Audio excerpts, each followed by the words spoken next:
It just didn't happen on Folly Beach in this small community. It was unheard of. Paula Mariam was 8 years old when her sisters Sherry Clark and Alexis Latimer disappeared during a walk on Folly Beach. 10.5 months later, their bodies were found in a shallow grave behind Richard Valenti's house. A neighbor had come across the street to our house to tell my mom to turn the TV off because she didn't want her to see anything, and it was on the news. All in all, there were 8 victims of Valenti, 3 of whom he murdered. Parsley says it was one of Valenti's surviving kidnap victims who helped them crack the case. When she saw the composite drawing in the paper, that's when she notified the police that, hey, this is the same guy that did this to me out there on Folly Beach. Valenti confessed to killing Clark and Latimer and led police to their bodies. How difficult was it to look at that crime scene? It was very depressing, for sure, and it very sobering to see that. In 1974, Valenti was convicted of murdering the 2 girls and was given 2 life sentences. 10 years later, he was up for parole. Marion recalled coming face-to-face with the killer at the prison gates before one of the parole hearings. And my eyes met his for a split second, and I remember it being, chilling. That's something I'll never, ever forget. Marion is hoping the parole board will deny Valenti's latest bid for parole. If so, she will start working on petitions for the year 2020. As long as I have to do it, I'll be right there doing it, as long as I am physically and mentally capable of doing it. Harv Jacobs, Live 5 News.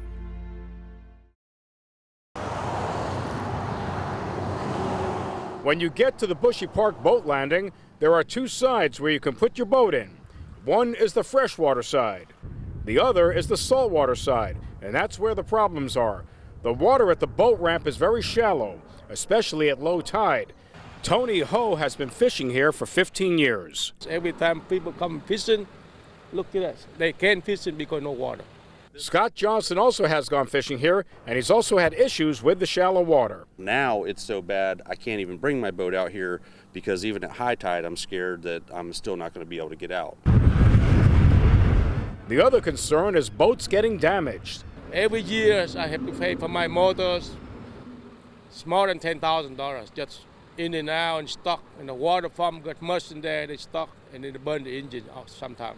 Berkeley County planned to dredge the landing after the project was approved in a 1-cent sales tax referendum in 2014.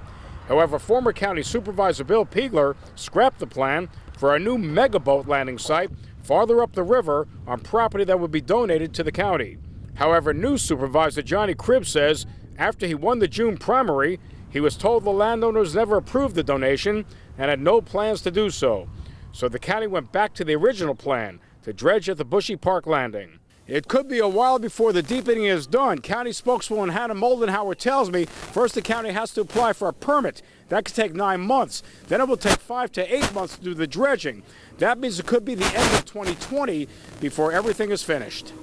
Boaters will be watching and waiting for action. Hope the officials will do what they say they're going to do. I mean, we've been waiting for years for them to do something out here, and yet they're dragging their feet and they're taking all of our tax dollars to put towards this.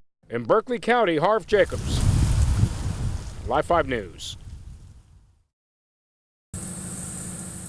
Battling heat and mosquitoes, Ashley Murdoch's family members and friends spent the day looking for her on Bama Road in Cottageville. That is 15 miles from her home in Walterboro. Murdoch's mom says they are searching here because one of Ashley's friends called her and said, quote, send the law to Bama Road. We don't know where she is, but we know that it's been a long time she's been missing. This is totally out of character for her. Fennell says her daughter failed to pick up her paycheck from work last week and also didn't call her 9-year-old son on his birthday. What would people like to know about your daughter? She's a loving child. She's 30 years old and she has 3 children who need her and love her, and we want her home. One of Murdoch's neighbors in Walterboro told deputies on August 7th she saw her pacing back and forth in the driveway of her home on Cumberland Street. She says she saw Murdoch get into a burgundy Nissan Maxima and drive off. The neighbor says she feared Murdoch could be in danger. The missing woman's mom is very worried. Something's wrong. I don't know what's wrong or where she is, but we need help. We need prayers. We need all the help we can get on the land, in the sky, whatever it takes. I just want to bring my child home. She's grateful so many folks are volunteering their time to search. It tells me that she was a loving person. She's tried to help so many people. These people have known her all her life. They love her, they care about her, and they want to help us get her home. In Cottageville, Harv Jacobs, Live 5 News. It's easy to see where the damage was done by the woods fire. Before the fire was contained, about 100 acres was scorched. A Charleston County deputy discovered the fire yesterday afternoon. Firefighters from the State Forestry Commission were sent to fight it. And when I pulled up, I could see the smoke column from right about Red Top. And then they saw the flames, some which shot up to 70 feet in the air. It was moving really fast, so that kind of tied into how intense it was. Firefighters used bulldozers to build a fire line to try to control the flames. So what we try to do is get the bulldozer to plow around the fire, and that slows down. It breaks up the fuel, so that'll slow down the flames a little bit. The toughest part is being in the woods on the bulldozer, especially when it's dark out. You have to watch out for the trees, you have to watch out for the flames, and I mean they move pretty quickly, so you have to keep your head on a swivel. Forsyth says investigators do not know what caused the fire. All it takes is one match, one spark. She says with the dry conditions, anything could have sparked it, possibly a cigarette butt, even the railroad tracks. You have the metal wheels on the metal tracks, and if you hit it wrong, you get a spark. The Forestry Commission says there's still a chance this fire could flare up again. They're saying the best thing that could happen now is much needed rain, and that may be coming soon. In Adams Run, Harv Jacobs, Live 5 News. When Dan Killius showed up for work Tuesday morning, this is what he saw. Someone had broken into this truck at his auto repair shop. We looked at that vehicle, the dashboard was ripped apart, stereo missing out of it. Killius called Somerville police and then went inside his office and looked to see if anything was recorded on his surveillance cameras. He didn't like what he saw. You see two guys in a Chevrolet service truck pull up, jump out of the vehicle, immediately run to certain vehicles like they had been here before looking at them. The video shows one of the thieves breaking that side window of the truck, spending several minutes inside, and then getting out of that same window. And the only reason I can think of to crawl out that window instead of opening the door is because he knew if he opened the door while the vehicle was locked, the alarm was going to go off. So that makes me think these guys have done this before. They know what they're doing. The thieves jimmied the lock on this car, went inside and pulled out the stereo from the dashboard. Then they went to the car next door and did the same thing.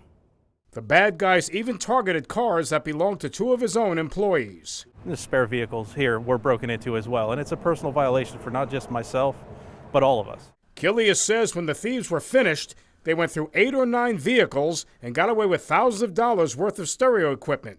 He's hopeful someone will recognize the suspect's truck or that they will slip up and brag about their crime. In Somerville, Harv Jacobs, Live 5 News.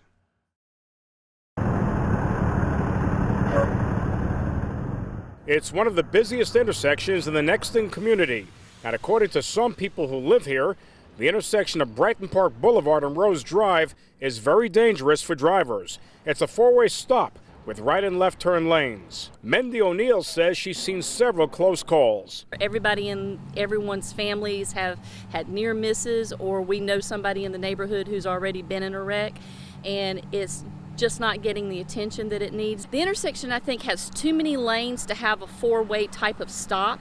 O'Neill shared some photos of accidents here. Some of the wrecks were very bad, but fortunately no one was killed. What is your biggest concern? Somebody getting killed.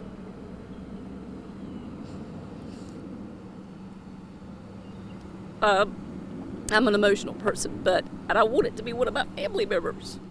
The folks who are on the Pine Ridge Fire Department also are concerned. Listen to this. Since the beginning of last year, they respond to 15 accidents at the intersection and 1 car fire. Berkeley County spokeswoman Hannah Moldenhauer says a traffic light is planned for the intersection. However, Moldenhauer says there's no timetable for the light. O'Neill says that's good news, but that she and others are hoping that wait for the light won't be too long. And they need to do something about it as soon as possible. We can't wait 6 months. In Berkeley County, Harv Jacobs, Live 5 News.